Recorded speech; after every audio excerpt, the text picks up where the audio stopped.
ಮಾಧ್ಯಮ ಮಿತ್ರರೇ, ಏನು ಇವತ್ತಿನ ದಿನ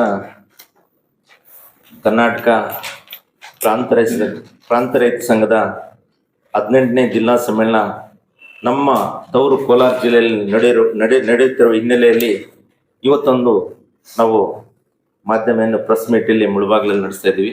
ಆದ್ಮೇಲೆ ಏನು ಪ್ರತಿ 3 ವರ್ಷಗಳಿಗೊಮ್ಮೆ ನಮ್ಮ ಕರ್ನಾಟಕ ಪ್ರಾಂತ ರೈತ ಸಂಘವು ತಾಲೂಕು ಮಟ್ಟದಿಂದ ಮತ್ತು ಜಿಲ್ಲಾ ಮಟ್ಟದಿಂದ ಮತ್ತು ರಾಜ್ಯ ಮತ್ತು ರಾಷ್ಟ್ರ ಮಟ್ಟದಲ್ಲಿ ಪ್ರತಿ 3 ವರ್ಷಗಳಿಗೊಮ್ಮೆ ನಾವು ಒಂದು ಸಮ್ಮೇಳನ, ಒಂದು ಕಾನ್ಫರೆನ್ಸ್ ನಡೆಸ್ತೀವಿ. ಇದ್ರ ಉದ್ದೇಶ ಏನಂದ್ರೆ, ಈ 3 ವರ್ಷಗಳಲ್ಲಿ ರಾಜ್ಯ ಮತ್ತು ರಾಷ್ಟ್ರ, ಜಿಲ್ಲೆ, ತಾಲೂಕು ಮಟ್ಟಗಳಲ್ಲಿ ರೈತರ ಸಮಸ್ಯೆಗಳು ಮತ್ತು ರೈತ ಆರ್ಥಿಕ ಪರಿಸ್ಥಿತಿಗಳು ಮತ್ತು ರೈತರ ಸಮಸ್ಯೆಗಳನ್ನು ಒಳಗೊಂಡಂತೆ 3 ವರ್ಷಗೊಮ್ಮೆ ಸಮ್ಮೇಳನದಲ್ಲಿ ನಾವು ಇದನ್ನು ಚರ್ಚೆ ಮಾಡಿ ಒಂದು ಪ್ಲಾನ್ ಮಾಡ್ತೀವಿ. ಮುಂದಿನ 3 ವರ್ಷಗಳಲ್ಲಿ ಈ ರೈತರ ಸಮಸ್ಯೆಗಳನ್ನ ಯಾವ ರೀತಿ ನಾವು ತಗೊಂಡೋಗ್ಬೇಕು, ಯಾವ ರೀತಿ ಪರಿಹಾರ ಮಾಡಬೇಕು ಅನ್ನೋ ನಿಟ್ಟಿನಲ್ಲಿ ನಾವೊಂದು ಯೋಜನೆ ಹಾಕೊಳ್ತೀವಿ. ಅದಕ್ಕೆ ಈ ಒಂದು ಸಮ್ಮೇಳನ 3 ವರ್ಷಗಳಿಗೊಮ್ಮೆ ನಾವು ಮಾಡ್ತೀವಿ. ಸರ್, ಈಗ ನಮ್ಮ ಜಿಲ್ಲೆನೇ, ನಮ್ಮ ರಾಜ್ಯ, ನಮ್ಮ ಜಿಲ್ಲೆನ ತಗೊಂಡ್ರೆ ತಮಗೆಲ್ಲ ಗೊತ್ತಿದೆ, ಕೇಂದ್ರ ಸರ್ಕಾರದ ರೈತ ವಿರೋಧ ನೀತಿಗಳೇನು, ಒಂದು ಕಡೆ ಸ್ಮಾರ್ಟ್ ಮೀಟರ್ ಇರ್ಬೋದು, ಮತ್ತೆ ವಿದ್ಯುತ್ ಖಾಸಗೀಕರಣ ಇರ್ಬೋದು, ಮತ್ತೆ ರೈತರಿಗೆ ಬೆಂಬಲ ಬೆಲೆ ನೀಡ್ಬೇಕಂತ ಹೇಳಿದ್ರು ಹಲವಾರು ವರ್ಷಗಳಿಂದ ನಾವು ಸ್ವಾಮಿನಾಥನ್ ವರದಿ ಜಾರಿ ಮಾಡಬೇಕು ಅಂತ ಹೇಳಿದ್ರು ಈ ದೇಶದಲ್ಲಿ, ಈ ರಾಷ್ಟ್ರದಲ್ಲಿ ಮತ್ತೆ ಈ ರಾಜ್ಯದಲ್ಲಿ ನಮ್ಮ ಹೋರಾಟಗಳು ನಿರಂತರವಾಗಿ ಸಾಗ್ತಾನೆ. ಆದ್ರೆ ನಮ್ಮ ಘನ ಸರ್ಕಾರಗಳು ಯಾವುದನ್ನ ಸ್ವಾಮಿನಾಥನ್ ವರದಿ ರೈತರಿಗೆ ಬೆಂಬಲ ಬೆಲೆ ನೀಡೋದ್ರಲ್ಲಿ ವಿಫಲ ಆಗಿದೆ. ಇದನ್ನ ಈ ಒಂದು ಸಮ್ಮೇಳನದಲ್ಲಿ ನಾವು ರೈತರಿಗೆ ಬೆಂಬಲ ಬೆಲೆ ನೀಡಬೇಕು ಸರ್ಕಾರದಲ್ಲಿ ಒತ್ತಾಯ, ಈ ಸಮ್ಮೇಳನ ಒತ್ತಾಯ ಮಾಡ್ತೀವಿ. ಅದೇ ರೀತಿ ತಮಗ್ ಗೊತ್ತು, ನಾವು ಯಾವಾಗ್ಲೂ ನಾವು ಹೋರಾಟ ಮಾಡ್ದಾಗಲೆಲ್ಲ ನಾವು ಈ ಒಂದು ಪ್ರಸ್ತಾಪ ಮಾಡ್ತೀವಿ. ಯಾರು ನಮ್ಮ ಲೋಕಸಭಾ ಸದಸ್ಯರು ಇರ್ಬೋದು, ನಮ್ಮ MLA ಯಾರೂ ಇದನ್ನ ಮಾಧ್ಯಮ ದಯವಿಟ್ಟು ಈ ಸಬ್ಜೆಕ್ಟ್ ಅನ್ನ ಸ್ವಲ್ಪ ಹೈಲೈಟ್ ಮಾಡ್ಬೇಕು.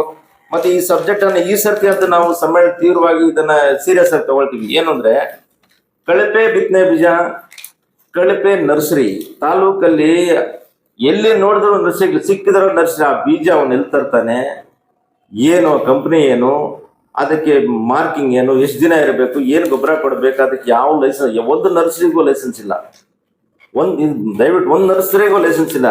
ಮತ್ತೆ ಗೊಬ್ಬರಗಳು, ಕ್ರಿಮಿನಾಶಕಗಳು. ಈಗ ಬಂಗಡಿ ಅವನು ಹೇಳ್ತಾನೆ, ಸರ್ ನೀವು ಇದು 1,500 ಆಯ್ತು ಸರ್, ನೀವು ಬಂದಿದ್ದಕ್ಕೆ 500 ರೂಪಾಯಿ ಅಂತಾನೆ. ಈಗ ನಿಮ್ಗೆಲ್ಲ ಗೊತ್ತು ಈ ಸೆಂಟಿಮೆಂಟ್, ಈ ಡೈಲಾಗ್ ನೀವೆಲ್ಲ ಹೋಗಿರ್ತೀರಾ. ಒಂದು ಅಂಗಡಿಗೆ ಹೋದ್ರೆ, ಸರ್ ನೋಡಿ ಸರ್ ಇಲ್ಲಿ MRP 1000 ಸರ್, ನೀವು ಬಂದಿದ್ದಕ್ಕೆ 500 ರೂಪಾಯಿ ಅಂತಾನೆ. ಅಲ್ಲಿಗೆ ಎಷ್ಟು ಲಾಭ ಅಂಗಡಿಯವ್ರಿಗೆ? ಇದನ್ನ ಅಗ್ರಿಕಲ್ಚರ್ ಅವರು ಮಾತಾಡಲ್ಲ, ಹಾರ್ಟಿಕಲ್ಚರ್ ಅವರು ಮಾತಾಡೋದಿಲ್ಲ, ಬಿಡಿ ಇಲ್ಲೋ ಈಗ ಬೇರೆ ಬೇರೆಯವ್ರು ಮಾತಾಡ. ಇದನ್ನು ಸಹ ಈ ಸಮ್ಮೇಳನದಲ್ಲಿ ನಾವು ಚರ್ಚೆ ಆಗ್ತಿರ್ತೀವಿ. ಅದೇ ರೀತಿ ನಮ್ಮ ಕೋಲಾರ ಜಿಲ್ಲೆಯಲ್ಲಿ ಸುಮಾರು ನಮಗೆ ಗೊತ್ತಿದ್ದಂಗೆ ಎಲ್ಲ 5 ತಾಲೂಕಲ್ಲಿ ಸೇರಿನು ಒಂದು 60,000 ಅರ್ಜಿಗಳು ವಜಾಗಿದೆ. ಏನು ಅರ್ಜಿಗಳು? ಏನು ಉಳುವನಿಗೆ ಭೂಮಿ ಕೊಡಬೇಕು ಅಂತ ಹೇಳ್ಬಿಟ್ಟು ಸರ್ಕಾರ ಆದೇಶ, ಫಾರಂ 57 ಹಾಕಿ 10 ವರ್ಷ ಆಗಿ ಜನ ಕಾಯ್ತಾರೆ, ಉಳುಮೆ ಮಾಡ್ತಾ ಇದ್ದಾನೆ, ಫಾರಂ ಹಾಕೊಂಡು ಕಾಯ್ತಾ ಇದ್ದಾನೆ, ನನಗೆ ಇವತ್ತಲ್ಲ ನಾಳೆ ಭೂಮಿ ಬರುತ್ತೆ ಅಂತ. ಆದ್ರೆ 60,000ದಲ್ಲಿ 50,000 ಸರ್ಕಾರ ರಿಜೆಕ್ಟ್ ಮಾಡಿದೆ. ಏನು ಅಂದ್ರೆ, ನಮ್ಮಲ್ಲಿ ಭೂಮಿ ಲಭ್ಯ ಇಲ್ಲ ಮತ್ತೆ ನೀವು ಅರ್ಹತೆ ಇಲ್ಲ ಅಂತ ಹೇಳ್ಬಿಟ್ಟು. ಅದಕ್ಕೆ ನಮ್ದೇನು ಈ ಸಮ್ಮೇಳನ ಮುಖಾಂತರ ಸರ್ಕಾರದ ಒತ್ತಾಯ ಮಾಡ್ತಾ ಇದೀವಿ, ಏನ್ ನೀವು ರಿಜೆಕ್ಟ್ ಮಾಡಿದಿರೋ 50,000 ಅರ್ಜಿಗಳನ್ನ ನಮ್ಮ ತಾಲೂಕಲ್ಲೂ ಸಹ 7,000, ನಮ್ಮ ತಾಲೂಕಲ್ಲಿ 13,000 ಅರ್ಜಿಗಳು ವಜಾಗಿದೆ. ಬೇಕಾದ್ರೆ ನೀವು ಅಂಕಿಅಂಶ ತಾಲೂಕು ತಗೊಳ್ಳಿ, 15,000 ಹಾಕಿರೋದು, 13,000 ರಿಜೆಕ್ಟ್ ಆಗಿದೆ. ಇದನ್ನ ಬೇಕಾದ್ರೆ ತಗೊಳ್ಳೋದು. ಏನ್ ರಿಜೆಕ್ಟ್ ಆಗಿದೆಯೋ ಎಲ್ರಿಗೂ ಸಹ ಸಾಗುವಳಿ ಚೀಟಿ ಕೊಡಬೇಕು, ಉಳುವವನಿಗೆ ಸಾಗುವಳಿ ಚೀಟಿ ಕೊಡುವ ಒಂದು ನಮ್ದು ಒಂದಿದೆ ಇದು. ಮತ್ತೆ ಏನು ಇಷ್ಟೊತ್ತು ನಮ್ಮ ಗೀತಮ್ಮ ಅವರು ಹೇಳಿದ್ರು, ಕೃಷಿ ಆಧಾರಿತ ಕೈಗಾರಿಕೆಗಳು ನಮ್ಮಲ್ಲಿ ಜಿಲ್ಲೆಯಲ್ಲೂ ಇಲ್ಲ, ಇಲ್ಲೂ ಇಲ್ಲ. ಅದಕ್ಕೆ ಈಗ ಟೊಮೊಟೊ, ಮುಖ್ಯವಾಗಿ ಟೊಮೊಟೊ ಇದೆ. ಟೊಮೊಟೊಗೆ ಎಲ್ಲಾದ್ರೂ ಈ ತಾಲೂಕಲ್ಲಿ ಒಂದು ಫ್ಯಾಕ್ಟ್ರಿ, ಏನು ಒಂದು ಕೋಲ್ಡ್ ಸ್ಟೋರೇಜ್ ಒಂದು ಫ್ಯಾಕ್ಟ್ರಿ ಮಾಡಲೇಬೇಕು. ಮತ್ತೆ ಮಿಕ್ಕಿದ ವಿಷಯಗಳು, ಬೆಂಬಲ ಬೆಲೆ, ಮತ್ತೆ ನೀವು ಈ P ನಂಬರ್ ಕೋಡಿಗಳು, ಏನು ಮಂದಗತಿಯಲ್ಲಿ ಏನು ನಮ್ಮ ಸಾಗುವಳಿ ಚೀಟಿ ಕೊಡೋ ವಿಷಯದಲ್ಲಿ P ನಂಬರ್ ತೆಗೆಯುವ ವಿಷಯ, ಇನ್ನ ಹಲವಾರು ಸಮಸ್ಯೆಗಳು. ಮತ್ತೆ ಏನು ನಾವು ಮುಖ್ಯವಾಗಿ ಮರ್ತ್ಬಿಟ್ವಿ, ಏನು ಮುಖ್ಯವಾಗಿ ಅರಣ್ಯ ಇಲಾಖೆದು ನಮ್ಮ ಜಿಲ್ಲೆಯಲ್ಲೇ ಫಸ್ಟ್ ಆಗಿದೆ. ಅದು ಶ್ರೀನಿವಾಸಪುರ ಫಸ್ಟ್ ಸ್ಟಾರ್ಟ್ ಆಯ್ತು. ಈಗ ಮುಳಬಾಗ್ಲಲ್ಲಿ ಏನು ನಮ್ಮ ಕರ್ನಾಟಕ ಪ್ರಾಂತ ರೈತ ಸಂಘದ ಒಂದು ಹೋರಾಟದಿಂದನೇ ಮಾತ್ರ ಈಗ ಫಾರೆಸ್ಟ್ ಅವರು ಎಲ್ಲೂ ರೈತರ ಮೇಲೆ ದೌರ್ಜನ್ಯ ದಬ್ಬಾಳಿಕೆ ಮಾಡದೆ ಇವತ್ತು ಇದಾರೆ. ಇದನ್ನ ಇನ್ನು ಮುಂದೆನೂ ಸಹ ಏನು ಸರ್ಕಾರ ಇರ್ಬೋದು, ಫಾರೆಸ್ಟ್ ಇರ್ಬೋದು, ಇವರು ರೈತರು ಯಾರು ಈಗಾಗಲೇ ಉಳ್ಮೆ ಮಾಡ್ಕೊಂಡು ಏನಿದಾರೋ ಆ ರೈತರ ಮೇಲೆ ಯಾರು ಒಕ್ಕಲಿಸಬಾರ್ದು, ದೌರ್ಜನ್ಯ ಮಾಡಬಾರ್ದು.